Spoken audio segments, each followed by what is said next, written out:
تمام مسلمان جانتے ہیں کہ رمضان کی سب سے مقدس جو رات ہے وہ شب قدر ہے، لیلۃ القدر ہے۔ لیکن آج میں آپ کو یہ بتانا چاہوں گا کہ شب قدر کو شب قدر کیوں کہتے ہیں، لیلۃ القدر کو لیلۃ القدر کیوں کہتے ہیں، قدر کی رات۔ قدر کا معنی ایکچولی کیا ہوتا ہے، we have to know that. لیلۃ القدر کا جب ہم معنی جان جائیں گے تو ہمارے اندر ایک اور تجسس اور اشتیاق پیدا ہوگا، ہمیں اور خوشی ہوگی اس لفظ کو بول کر، اس لفظ کو سن کر۔ دراصل جو لفظ قدر ہے، قدر کے کئی معنی آتے ہیں۔ قدر کے معنی ہوتے ہیں عظمت اور شرف۔ لیلۃ القدر جب کہا جاتا ہے قدر کی رات، تو اس کا ایک مطلب یہ ہوا عظمت کی رات ہے، یعنی this is a great night, glorious night, بہت ہی عظیم رات ہے، تقدس والی رات ہے، عظمت اور شرف والی رات ہے، the night of greatness, the night of glory۔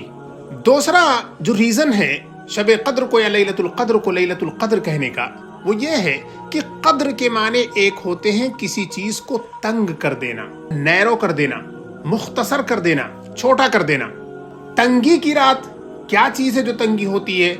بعض حدیث میں یہ چیز وارد ہے کہ اللہ تعالیٰ اس رات میں اتنے فرشتے نازل کرتا ہے، اتنے ملائکہ روئے زمین پر اس رات میں تشریف لاتے ہیں کہ یہ کائنات اتنی عظیم ہے، اپنی تمام وسعتوں کے باوجود یہ تنگ ہو جاتی ہے۔ ضاقت الارض بما رحبت، فرشتے ہمیں نظر نہیں آتے ہیں، لیکن ان کی اتنی تعداد ہوتی ہے کہ اگر وہ مجسم شکل میں ہو جائیں، ہمارے انداز سے ہو جائیں، تو یہ کائنات ان کے لیے تنگ پڑ جائے۔ تو اسی لیے کہا گیا لیلۃ القدر، تنگی کی رات، یعنی اتنے فرشتے اتر گئے کہ یہ دنیا ہی تنگ ہو گئی ان کے لیے۔ اور یہ فرشتے کیوں اترتے ہیں؟ اس رات کی عظمت کی وجہ سے۔ اللہ تعالیٰ نے اس رات کو شرف بخشا ہے، اور اس رات کی تشریف و تعظیم کے لیے ملائکہ کا ایک جھنڈ پوری کائنات میں اتار دیتا ہے۔ انبوہ عظیم، لشکر جرار چاروں طرف پھیلا ہوا ہوتا ہے۔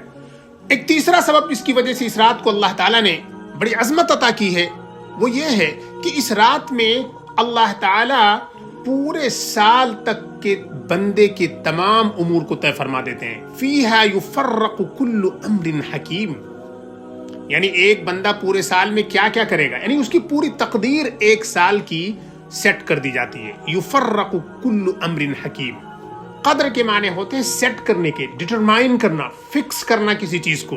تو لیلۃ القدر یعنی فکس کرنے کی رات، متعین کرنے کی رات، یعنی اس رات میں بندے کے تمام امور جو پورے سال کے ہوں گے وہ سب فکس کر دیے جائیں گے اور متعین کر دیے جائیں گے۔ چوتھا ریزن یہ ہے لیلۃ القدر کو لیلۃ القدر کہنے کی، جیسا کہ میں نے بتایا قدر کے معنی ہوتے ہیں تنگ کرنا، یعنی بندوں پر اس رات کو تنگ کر دیا گیا ہے۔ بندے کے لیے آسان نہیں رہ گیا ہے اس رات کو آئیڈینٹیفائی کرنا۔ جو آخری عشرہ ہے اس پورے عشرے میں اس کو مبہم رکھ دیا گیا، ایمبیگوٹی پیدا کر دی گئی، یعنی کہ گویا کہ سچویشن بندے کے لیے نیرو ہو گئی۔ It has become difficult for ہم to know exactly the night, that particular night. تو گویا کہ اس کے لیے نیرونیس ہو گئی، سچویشن تھوڑی سی ڈیفیکلٹ ہو گئی، تو اسی لیے لیلۃ القدر کہا جاتا ہے اسے، یعنی کہ the night of obscurity، ambiguity. اور پانچویں اور بڑی اہم چیز ہے وہ ہے قدر کے معنی ہوتے ہیں رتبہ، منزلت، کسی بھی چیز کی حیثیت، اسٹیٹس۔ اور یہ بہت اہم ہے، یعنی اسٹیٹس والی رات، یعنی آپ کی جو عبادتیں ہیں ان عبادتوں کا درجہ بے پناہ بڑھا دیا جاتا ہے، میگزیمائز کر دیا جاتا ہے، میگنیفائی کر دیا جاتا ہے۔ تو اسی لیے اس کو لیلۃ القدر کہا جاتا ہے، کیونکہ آپ کی عبادات جو ہے، یعنی ایک رات کی آپ کی جو عبادت ہے وہ 1000 مہینوں سے بھی زیادہ جو ہے افضل ہے۔ تو اب بتائیے قدر کی رات ہوئی یا نہیں ہوئی؟ یعنی آپ کی عبادتوں کا اسٹیٹس بڑھا دیا گیا، پوزیشن اور درجہ اس کا بے پناہ کر دیا گیا، تو اسی لیے اس کو لیلۃ القدر کہا جاتا ہے۔ اور یہ پانچواں سبب ہے۔ ہمیں معلوم ہونا چاہیے کہ ہماری جو یہ خاص رات اللہ تعالیٰ نے ہمیں دی ہے، اس خاص رات کو لیلۃ القدر کیوں کہا گیا ہے، شب قدر ہم کیوں اس کو محبت سے کہتے ہیں، احترام سے کہتے ہیں۔ یہ 5 نکات ضرور ہم سب کو جاننے چاہیے۔